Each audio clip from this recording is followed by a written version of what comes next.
talk a little bit about the benefits of working effectively with patient organisations. Why do pharmaceutical companies work with them, and why should they? So I've come into the pharmaceutical industry relatively recently. I'm just with MSD over 2 years.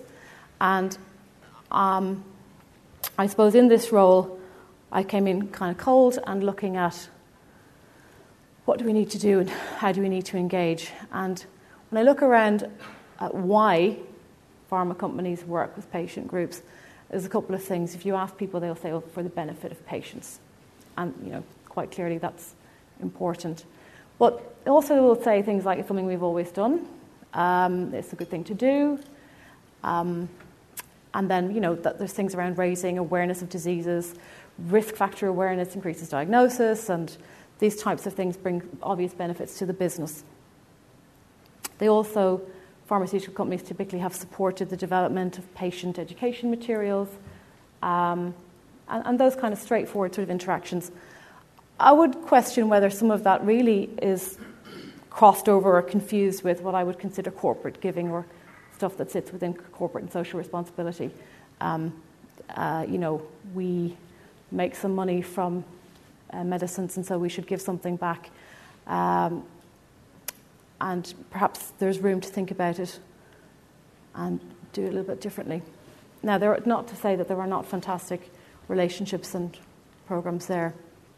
But for me, the reason that I think we should be working with the patient organisations is because if we can come to some true partnership and collaboration to meet patient needs, that can drive business success for both our companies and the patient organisations themselves, and ultimately that should ensure better or best care for patients.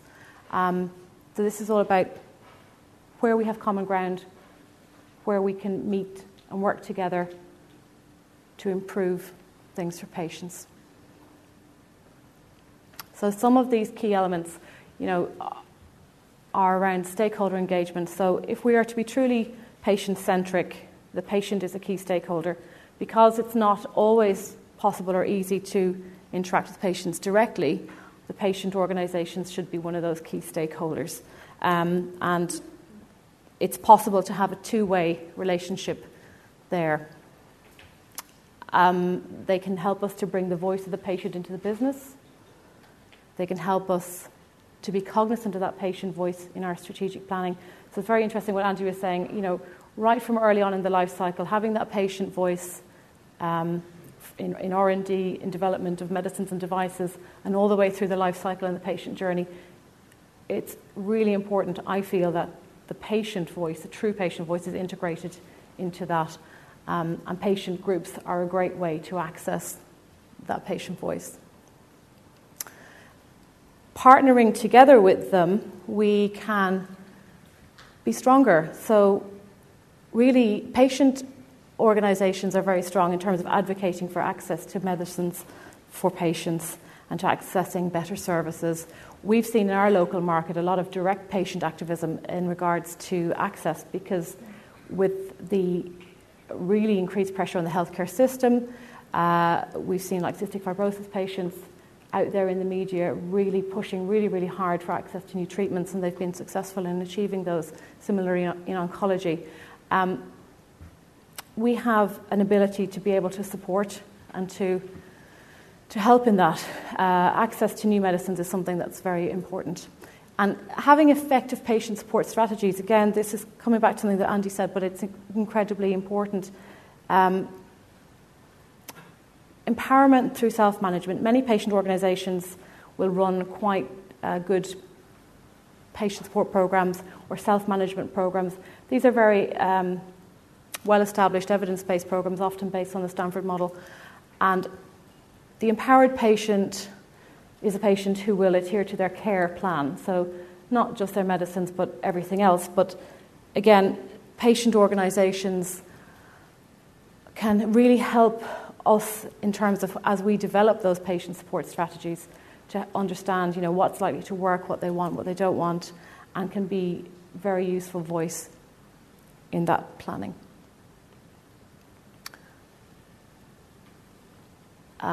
I wanted to talk about as well this is a particular group in Ireland. It's called the Irish Platform for Patient Organisations, Science and Industry. This is a group that I'm not sure if they exist here in the UK, but they are really incredibly useful because it's a point where the patient industry can come together and engage and basically come to consensus and have a viewpoint that we can bring to government to help with the planning of support services for patients. This helps with access to medicines, compliance, and they're kind of an overarching group.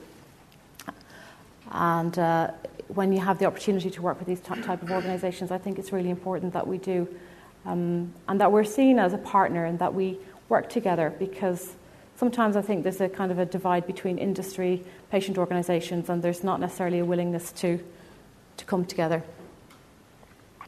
I've got one or two examples of partnerships or collaborations that we've recently done in our company with patient groups. And I'm kind of focusing just very much on that and not going into the patients or direct-to-patient communication. But it's just ways of showing how you can find opportunities where there's mutual benefit, and it can go beyond just, maybe putting a logo on a booklet or doing similar things. So doing something a little bit different. First one I just wanted to touch on was something we've done in the area of heart disease. MSD has recently established this partnership with the Irish Heart Foundation. We've never worked with them before, and we found that the Heart Foundation weren't particularly open to working with pharmaceutical industry. They have some government funding, they have a good fundraising sector, and they do like to have some funding from industry, but very much at arm's length. And because we've had so many changes, there's less funding out there now for organisations such as these. We as an organisation have less money to spend, and so we have to be a lot more clever and targeted about what we do, and we really need to be sure that anything we're doing is delivering some benefit. So we met with the Heart Foundation and we tried to understand where we might have shared areas of interest. And one of the areas that became kind of clear is this area of CVD prevention. They have a prevention council. They do a lot of work in that area. They've produced reports, but they hadn't been able to bring it any further. And prevention of cardiovascular disease is something that we're very interested in as a company as well. So we worked together to develop, this is a website. And again, this was relatively low cost because it's something that we were able to support them by using our own internal creative services to do. And so it's fairly simple and straightforward. And it's focused at physicians. So it's around raising awareness of the European guidelines on treating to target. In Ireland, we don't have a set of Irish guidelines, and the European guidelines are typically what would be looked at. But it's felt that these guidelines had changed, and because Ireland is now a low-risk country, that it may have slipped off the radar of doctors, and that it's something that they need to be reminded of and helped to utilise. I just want to show a minute, if you don't mind, of the first video.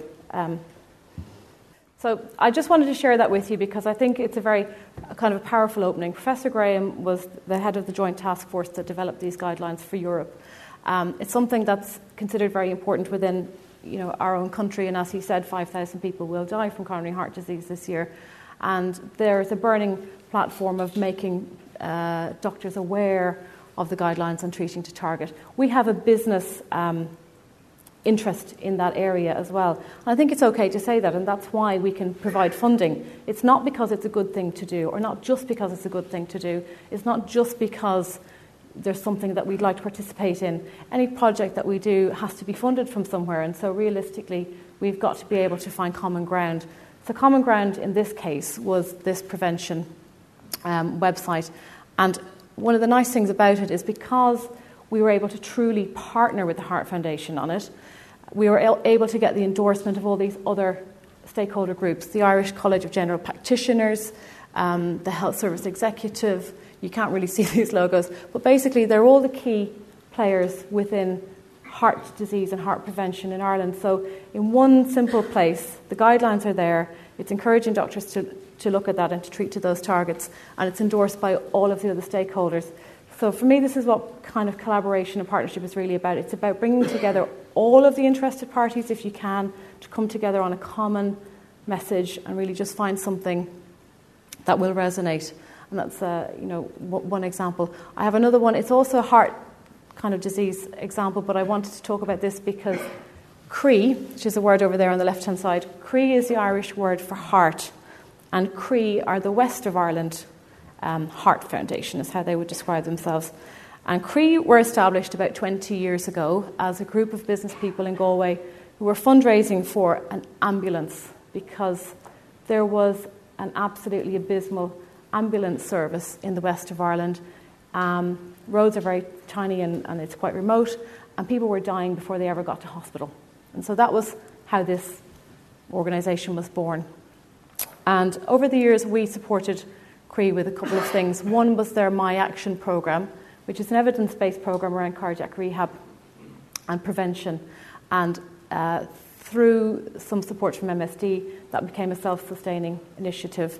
They've grown and grown over the years, and this year we're very proud to have worked with them in partnership to develop the first Masters in Preventive Cardiology in Ireland. There's 2 in Europe, one available in Imperial College London and one available now in the University College in Galway.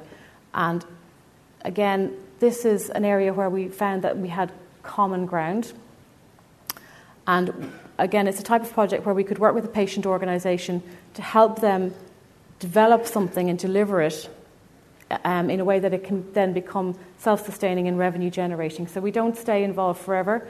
It's a very fixed-term project, but it's ultimately, we hope, going to deliver real benefits to Irish patients because it will put more qualified preventive professionals out there, and it's something that can hopefully give long-term benefits. So I've just touched on 2 examples. I've picked heart disease, but there's many, many others.